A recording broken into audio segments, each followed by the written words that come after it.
Alrighty, so I'm here with Adam of Recade. I want to thank him for joining me here for this Q&A session. So those that don't know, Recade is a brand new arcade streaming device coming. I want to say probably in the next year or so ish. Yes. Okay.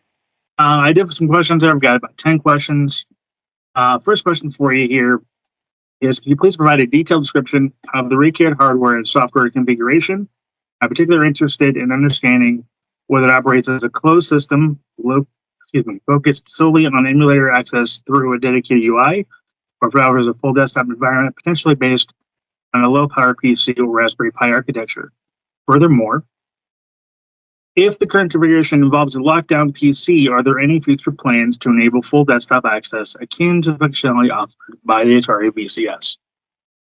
Great question. So a detailed explanation for the hardware and software configuration is it's still in work at this time. Okay. So we are aiming for a very specific type of power. So we're aiming for a quad core processor. It's going to have Wi-Fi, Bluetooth, all that. We have a demo unit that we've already built to demonstrate the capabilities for what we're trying to do. The platform, to answer sort of your most pertinent question on that, the platform is going to be a closed platform. So we're going to be working with a bunch of licensors to get officially licensed arcade titles on this machine. And in order to do that, we're going to have to give a certain amount of assurances that that code for their games is not going to be accessible to the general audience. We are going to have to protect their IP, of course. So it's going to be a closed environment. And there's going to be a couple of benefits to having it be a closed environment. Number one, it's going to help us work easier with licensors when it comes to getting IP and delivering officially licensed arcade games to the platform. It's going to give them assurances that we're going to be taking every step that we can in order to protect their IP.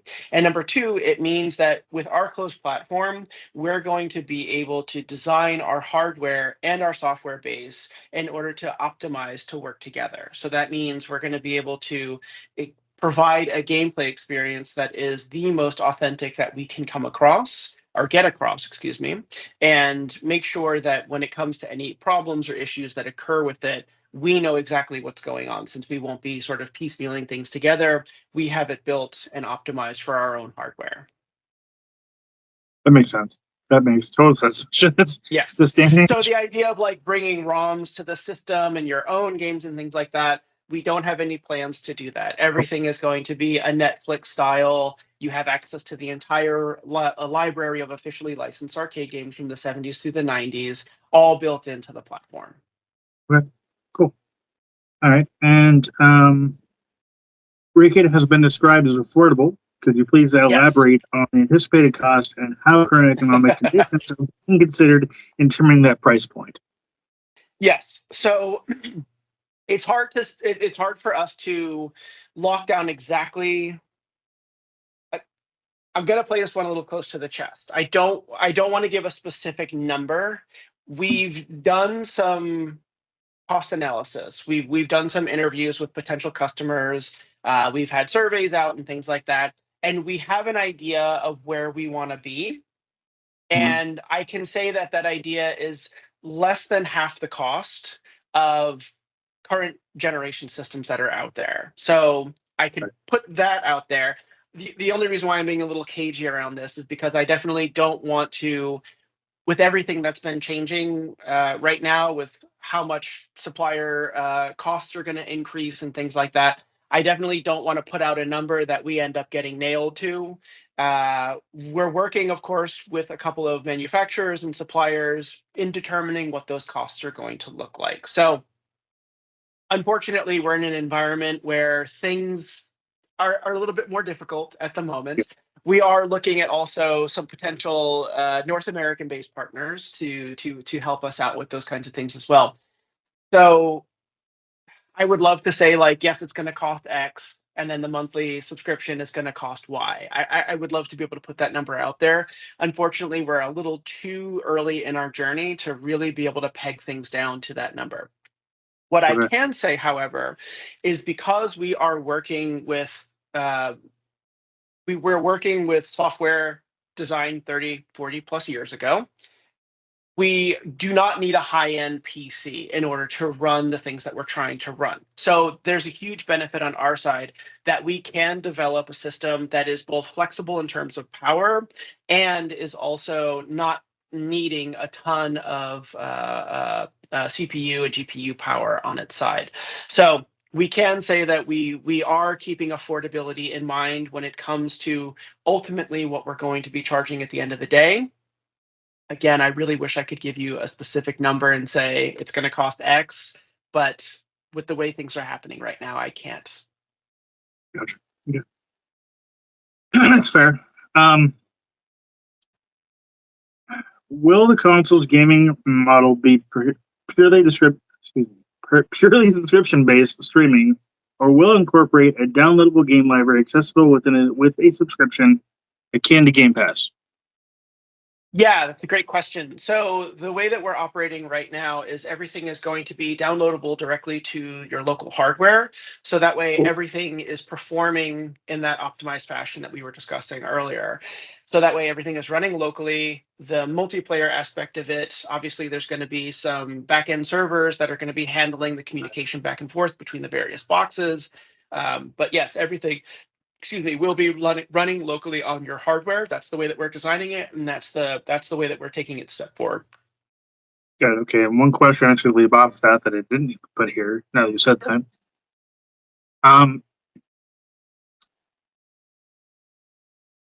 will so with the downloadable titles, as long as you're subscribed, those titles will work. Does it actively check Correct. for the subscription? Okay. Yes. Yes. And, so you will does need it- an active internet connection in order to be able to access everything that's on the platform. Correct. And you will need a constant interconnection. You cannot play it offline. Correct. You cannot play it offline. Correct. Yes. Again, that has a lot to do. I can understand how some people would feel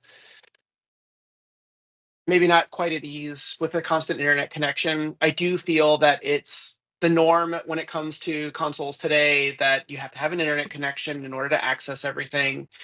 And when you think about it, it's ultimately in this environment that we're building of trust with our IP partners in order to access and be able to use all of these incredible games. And that requires certain assurances, right? That's going to require that we're on at various stages of access through the console, that it's going to require a check-in with the server to say, hey, this is an active subscription. You can access all of this. Now, we're taking obviously privacy concerns into account when it comes to this, as well as concerns for our IP license partners as well. So that is to say that we're going to be treating this with the same level of respect on both ends of the spectrum there. So we want to make sure that we're delivering the most optimal game performance and gameplay experience for the end users, and the security and assurances that our partners are going to require as well. Gotcha. Okay, so one thing I will say that kind of tangent that is I understand that the constant connection can be an issue for some consumers. Mm-hmm. Could it be looked at to treat the subscription similar to what NSO does with the retro library of Game Boy NES games, where it knows the subscription base, right? It knows how long you have a subscription for, and then once that subscription ends, your access to the game library ends unless you re-up. Can that be implemented in your system? Potentially, I can say potentially. There's going to be requirements. So just kind of backing up a little bit here, I think one thing that maybe doesn't get talked about enough in the industry is something that kind of happens, behind the scenes, is there's a negotiation process that happens when you start licensing IP, right? And different organizations are going to have different requirements. They're going to make certain kinds of demands, or they're going to have certain kinds of things in place that you either need to agree to or you don't get access to their IP. So at the end of the day, it's going to be sort of looked at in a multi-factor kind of way. We have an idea from a consumer perspective of, the whole reason why we started this company was because me and my two co-founders are huge gamers, and we grew up playing arcade games, and that's where we cut our teeth, right? In fact, I mean, I'm not going to go too far into the backstory when it comes to that. Tons of things and examples I can go through, of course. But one of the things that we're trying to do is we've been trying to build this system for what we desire and for what we wanted to actually play and access. And so we built it from that perspective of being on the player side of the table and being like, we're gamers, we want to play these games. What is the sort of ultimate dream system that we can come up with while still keeping affordability in mind, while still keeping protection in mind, while taking into account a lot of these different factors, right? And so now going into business and talking to different IP partners, you have to take into account both sides of the table, right? There's the demands that the gamers have of what they want to experience. And then there's also Right. the business demands on the other side that say, well, there's certain factors that need to come into play here where we need to show protection and we need to show that we're ensuring that games can't be removed from our platform and can't be copied and things like that. And we Right. also need to ensure that we're delivering the best play experience possible. So there's factors, and I don't think that this is something that gets talked too much about uh, uh, when it comes to retro gaming systems, as to sort of that back and forth struggle. Right. So it's like what do the gamers want versus what can actually be provided. I get it. Exactly. So when you have, I don't, they're not competing interests, but there's, you can, I think anyone could understand that there's certain assurances that, hey, if I created a game and someone wants to license this game and someone wants to put this game on a platform, then I need certain assurances that, there's going to be protections there and that there's going to be a a way to ensure that we are presenting this in a fashion that assures its playability, its functionality, all while maintaining the security around things as well. So it's like, yeah, there's a lot that goes into it, of course. Gotcha. Okay. All right. Well, thank you for that. All right. Moving on here. Let's see here. Oh, okay. What level of what level of configurability can we expect from the system? Will there Yes. be per game settings for elements like lives, difficulty, similar to dip switch functionality? Yes. So Okay. we're going to be providing all of that functionality to the end user. And more than just that, there's going to be control configurations. So if we have a game set up in a default fashion that doesn't work for you, and you say, well, I think it feels more comfortable in my hands if this button does this action versus the button that you have set as a default, you'll be able to customize that. And it will save that for every title individually. So that way you can set up each game exactly the way you want to play it, and the system will recognize and remember that moving forward. So you set it one time, and you don't have to reset it every single time you go into opening that specific title. And yes, of course, save states are going to be there, load states are going to be there for every individual title. Yes, absolutely. Rewind functionality? So we're going to let the community determine whether or not that's something Okay. that they want. There's something to be said for the playability of these games, right? Arcade Okay. games, arcade games have a certain amount. Like, is there really a challenge when it comes to if you're playing Street Fighter 2, for Okay. example, right? And you're getting your butt kicked, do you really want Okay. to rewind and do, like, some people do, and that's totally fine. Like, we are Okay. not Yeah. against that, of course, but it's going to be something that we're going to leave that up to the community to decide. So if the community decides that they want that optionality enabled, then that's something that we can work with, of course. Yes. All right. Okay. And regarding game availability on the service, what is the expected time frame for titles to be guaranteed? And if games are subject to rotation or removal, what advance notice would subscribers receive? So I can say that we are trying to operate on the understanding of transparency as much as possible. This company doesn't work unless we have a community behind us that Mhm. is excited about what we're doing. Right. That being said, we will be as completely transparent as we possibly can be when it comes to what games are going to appear, how long they're going to be on the platform, and the like. Some of this is going to involve negotiations with IP license holders, and they may have certain kinds of demands. There may be certain requirements that they need, whether that's money up front, or they only will have games available for license for certain periods of time, and then renegotiations have to happen after that, something like that. What I can say is that if there is something that you're really interested in seeing on the platform, please go to our site, recade.io. There's a place at the bottom, I believe it's the bottom of the screen. I'm not thinking of it off the top of my head, where you can actually submit some information. You can say, I'm excited to see, yeah, it's at the bottom of the screen. So there's a questions, you can reach out to the team, you can put in your name, email address, and then you can write a comment to us, and you can say, in order for me to be on board with this, I need to see X, Y, and Z titles. I need to see this is going to be there. And that's what we would fight to keep. So hard to say based on what negotiations are going to come out in the future as to what exact titles that we're going to have. Our goal is to have as many titles as we possibly can in perpetuity, is what we want. So again, we're designing it from a gamer's perspective. We know there's going to be a certain staple number of titles that people are really, really interested in seeing. And we want to hold on to those titles, and we want to have those titles. But again, there's a back end negotiation process that has to happen in order to keep these things, in order to gain these things. And what I can say as I will be as forthcoming as I possibly can be when it comes to why either certain titles are happening or not happening on the platform, or if we are going to be losing certain titles, what we're going to do about that, how we plan on moving forward, how we plan on negotiating with our partners in order to keep those.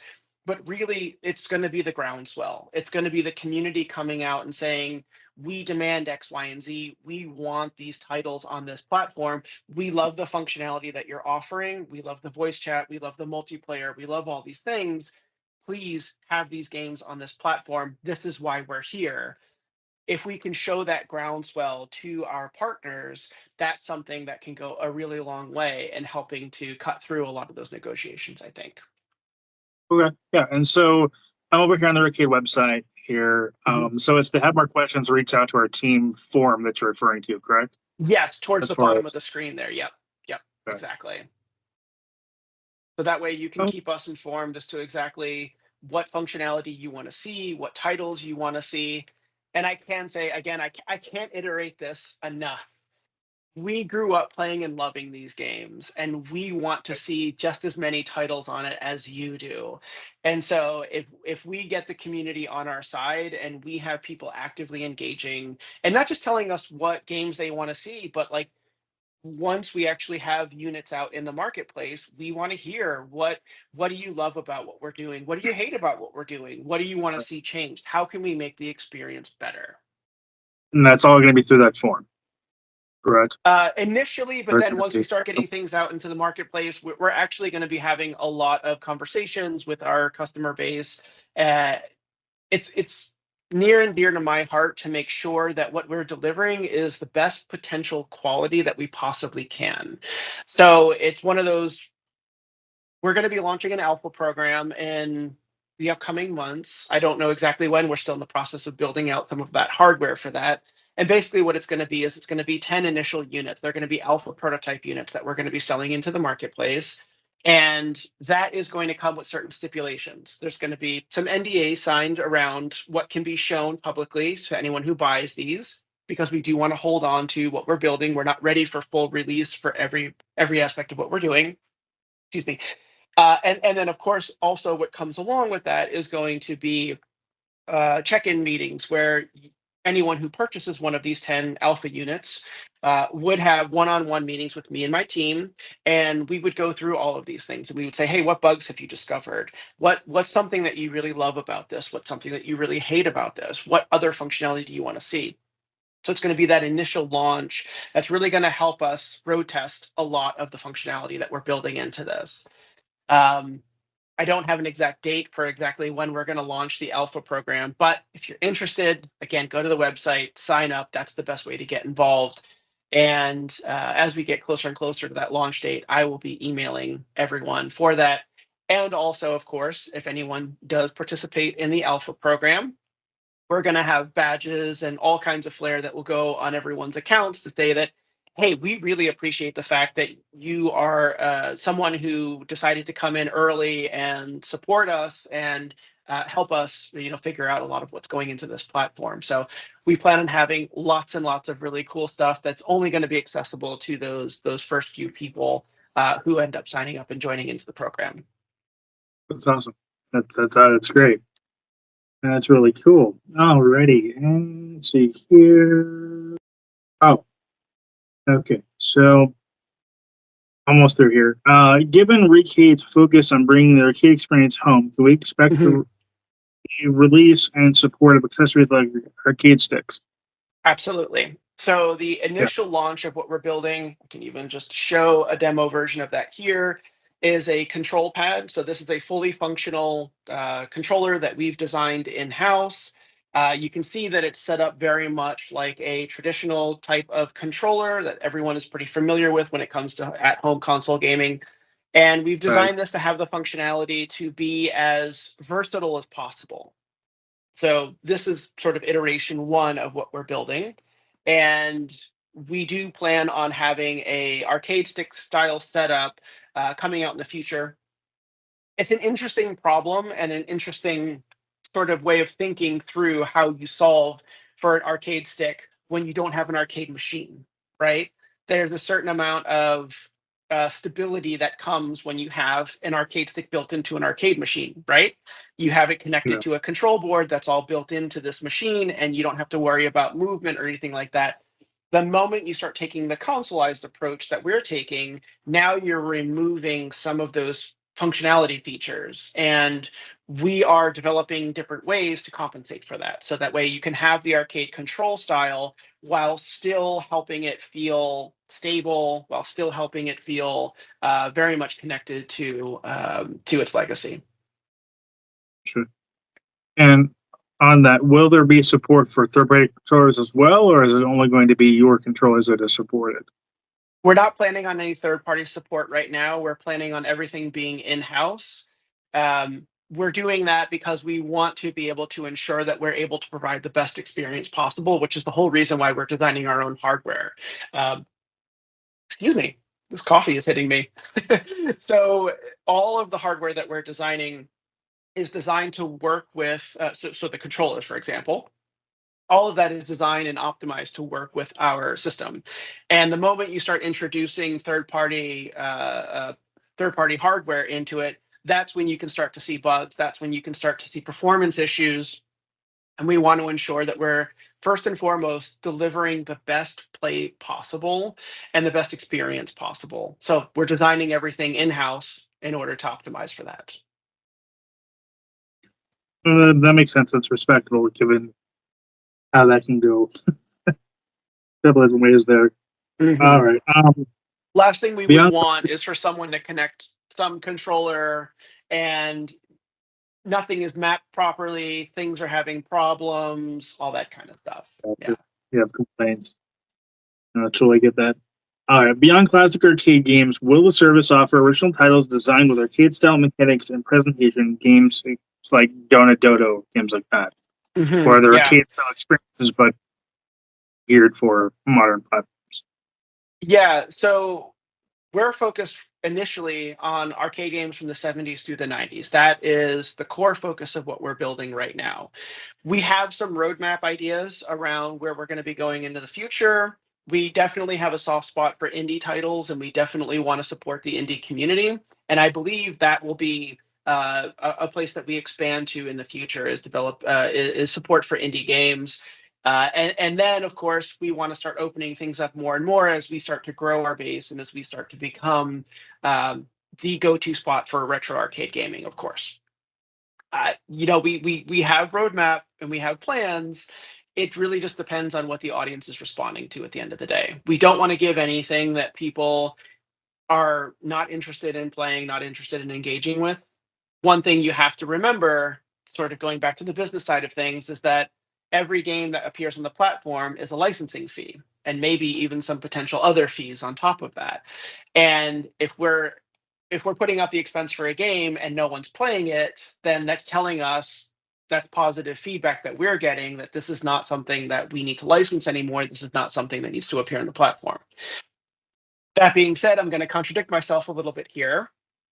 We do want to have as a holistic uh, as possible a type of not just genre of game, but a decade of game and all this kind of stuff. We don't just want to focus on what's the most popular. We don't just want to focus on here's Street Fighter 2, Mortal Kombat, Teenage Mutant Ninja Turtles, Simpsons, X-Men, the most popular, well-known titles. We don't just want to focus on those. Those are great, those are amazing, and we are focusing on those, of course.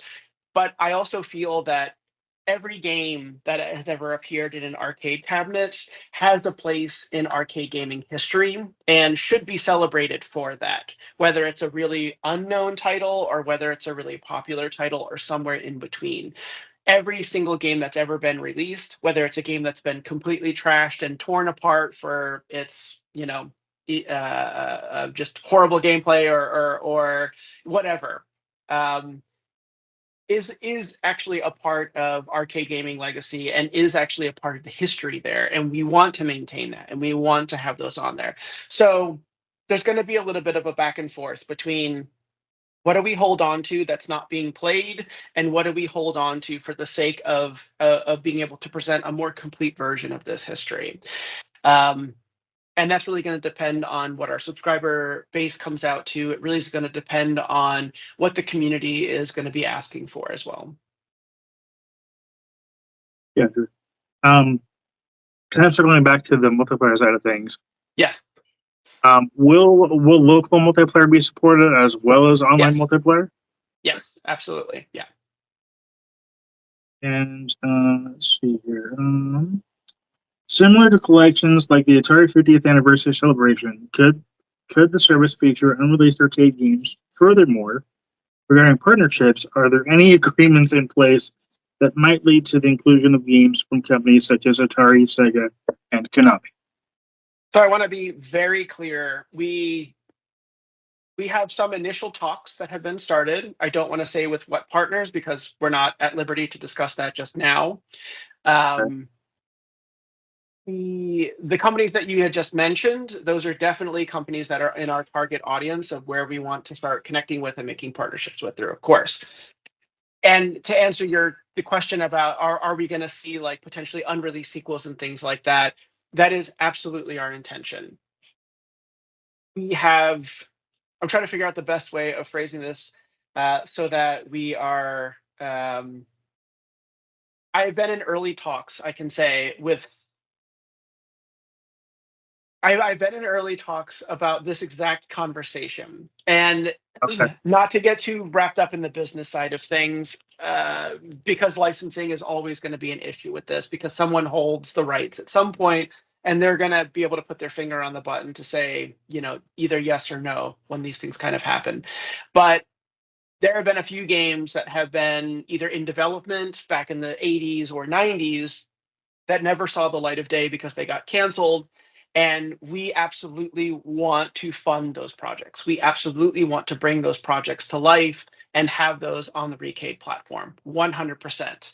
Whether or not the licensing can be worked out for that is another story, but our intent is 100% to make those games see the light of day. Yes. Good. So you're going to have potential some exclusives. That's awesome. That's really cool. I'm sorry, say that again. Oh, I said so. There's some potential for potential exclusives. That's awesome. Yes, absolutely, yes.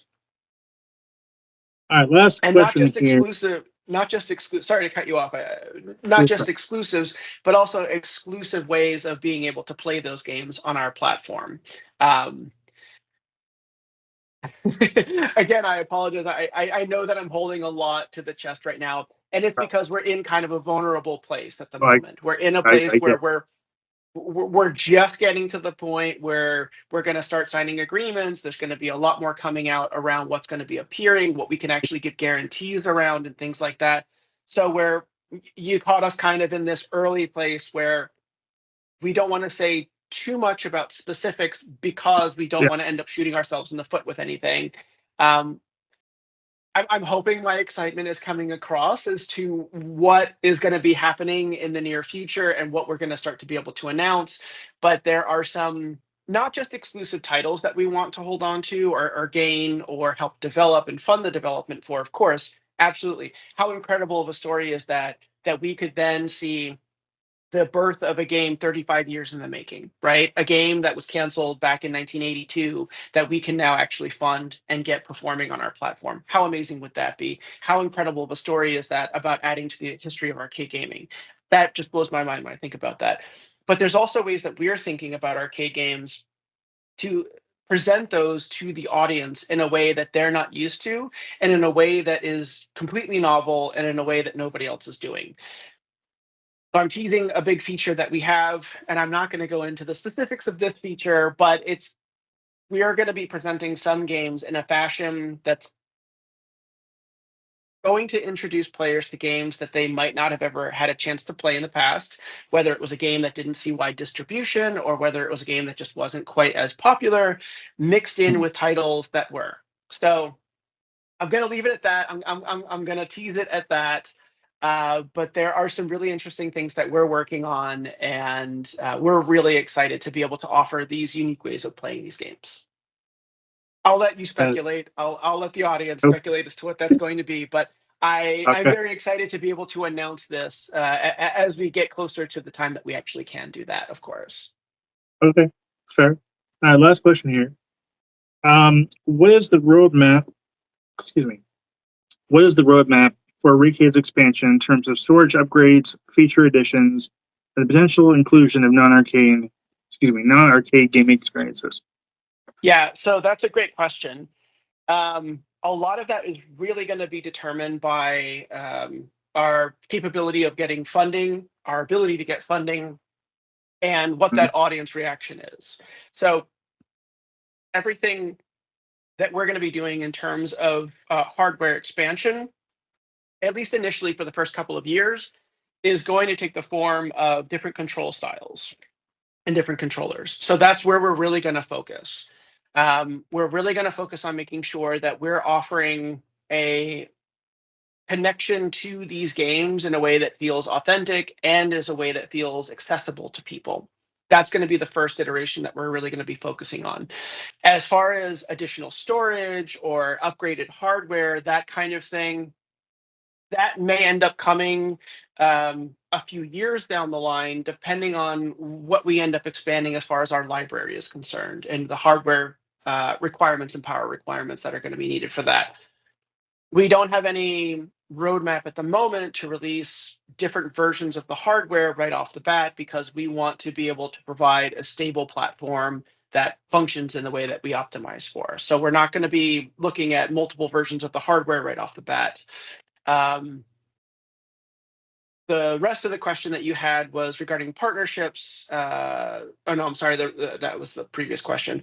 The potential for inclusion of non-arcade gaming experiences. So initially, we're focusing on, as I said before, arcade experience from the 70s through the 90s. But yes, we do plan on looking at having an indie section. We do plan on having potentially even into the consoles and things like that in the future. That's definitely something that we're looking at as far as our roadmap is concerned. We do want to be that one-stop shop for retro gaming, but Okay. it really does determine how we what the audience reaction is going to be to our initial offering and the initial experience. We are 100% focused right now on offering the best possible play experience for arcade games, and that's the future of what we plan on doing. If we start to receive more positive feedback from the audience, if we start to receive support from the audience, then we will start to expand upon all of these things. Gotcha. Okay. All right. One last question I've got, and I got some stuff Yeah. after I want to do, but The last thing I wanted to ask you about the alpha units is that Yes. are there going to be any differences between those and the production units? Yes. There's Okay. going to be a lot of differences between those and the production units. So the alpha units that we're making, these are all Yeah. being made in-house. They're going to be our quote Okay. unquote duct tape prototypes. Okay. You're going to Okay. see, there's going to be a lot of flaws in them, of course, because they're going to be the units that we're first getting out. We're handcrafting and building each one of those. Everything is 3D printed. Everything is going to have imperfections in them, of course. As we Okay. transition into our production models, that's when we're going to have that level of polish. All the feedback that we've gotten from the alpha program is going to go into that, and all of the additional functionality that I've been sort of hinting at is also going to be built into those production models as well. Okay. And for those that buy into the alpha, is there going to be any potential for them to get production units maybe at a reduced cost? We're aiming to have those production units go out to our alpha testers at no cost. So the Oh, actual awesome. production models, the way that would work, and at least the way that we're thinking about it at the moment, is if you are someone that bought one of our alpha units, then when the production units come into play, we simply exchange your prototype for the production model at no Oh, cost wow. to you, except for the subscription fee, of course. That will be something that is not going to be coming with the alpha unit. So there'll be no subscription fee for the alpha unit, but for the full production model units, there'll be the subscription fee that comes along with it. But we'll simply swap out the units. We get back the alpha unit, you get a full production unit, and it's all going to be set up with your account information already built into it. So there'll be no setup that you have to do. All of the control configurations and things like that will be a part of that as well. So everything will come over and you'll have a fresh new model. And of course, you'll have all of the different aspects to your profile that say that you are a first supporter, that you have all this information, and be thanked accordingly when it comes to all of that. Yes. Gotcha. Okay. And kind of to kind of go after that. Yeah. So for those that buy into alpha, there would be no subscription, obviously, because it's alpha. Mhm. But then when Yes. the units come, would there be some kind of a incentive, like a free X month subscription service because they're alpha, or is that just not going to be a possibility? That's something that we can discuss. Yeah, we can definitely think about that. We don't have plans for that right now, but that's potentially a possibility. There's also another potential that we have for potentially if you buy multiple months of subscriptions up front, discounts on things like that as well. So yeah, there's potential for this. I don't want to lock myself into saying absolutely 100% because it does determine whether or not what our production fees look Factors. like and Yeah, costs look like. Yeah. gotcha. All right. Well, I do want to thank you, Adam, for this interview. This has been great, very insightful. Very excited for the Recade platform. It sounds amazing, and yeah, just Thank you, thank you so Ryan. much. Yeah, I appreciate the time, and I look forward to potentially working together in the future, and also to showcase more of what we're doing and to showcase more of the progress that we've been making over the coming months. So I appreciate the time. No problem. Thank you. Thank you.